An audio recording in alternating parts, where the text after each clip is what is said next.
அவனியாபுரத்தில் இன்னும் சற்று நேரத்தில் ஜல்லிக்கட்டு போட்டி தொடங்க உள்ளது. அவனியாபுரம் ஜல்லிக்கட்டில் 1100 காளைகளுக்கு அனுமதி அளிக்கப்பட்டுள்ள நிலையில் நேரத்திற்கு ஏற்ப கூடுதல் காளைகளை களமிறக்க ஏற்பாடு செய்யப்பட்டுள்ளது. ஆண்டுதோறும் தமிழர் திருநாளான பொங்கல் பண்டிகையை முன்னிட்டு மதுரை மாவட்டத்தை சுற்றி உலக புகழ்பெற்ற ஜல்லிக்கட்டு போட்டிகள் நடப்பது வழக்கம். அதன்படி இன்று அவனியாபுரத்திலும், நாளை பாலமேட்டிலும், நாளை மறுநாள் அலங்காநல்லூரிலும் ஜல்லிக்கட்டு போட்டிகள் நடைபெறவுள்ளன.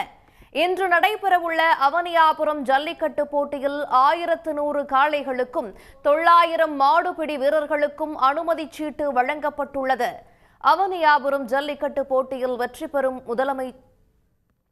வெற்றி பெறும் நபருக்கு முதலமைச்சர் மு.க. ஸ்டாலின் சார்பில் டிராக்டரும், சிறந்த மாடுபிடி வீரருக்கு துணை முதலமைச்சர் உதயநிதி ஸ்டாலின் சார்பில் காரும் பரிசு வழங்கப்பட உள்ளது. இது மட்டுமின்றி தங்க நாணயம், பைக், சைக்கிள், கட்டில், பீரோ போன்ற வீட்டு உபயோகப் பொருட்களும் பரிசுகளாக வழங்கப்பட உள்ளன.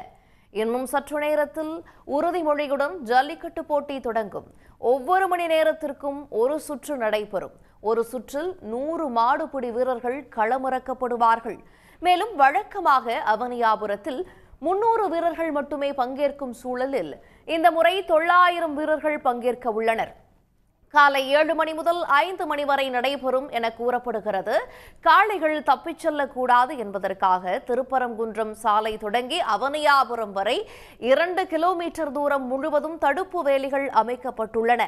3 ஜல்லிக்கட்டு போட்டிகளும் சேர்த்து 12,000க்கும் மேற்பட்ட காளைகள் பதிவு செய்யப்பட்ட நிலையில் 3000க்கும் மேற்பட்ட காளைகளுக்கு மட்டுமே அனுமதி வழங்கப்பட்டுள்ளது. வாய்ப்பு கிடைக்காத காளைகளுக்கு மதுரை மாவட்டம் கீழக்கரை கலைஞர் ஏறு தழுவுதல் மையத்தில் நடைபெறும் போட்டிகளின் போது வாய்ப்புகள் வழங்கப்படும் என தெரிவிக்கப்பட்டுள்ளது. உடனுக்குடன் செய்திகளை தெரிந்து கொள்ள சன் நியூஸ் பெல் ஐகானை கிளிக் பண்ணுங்க.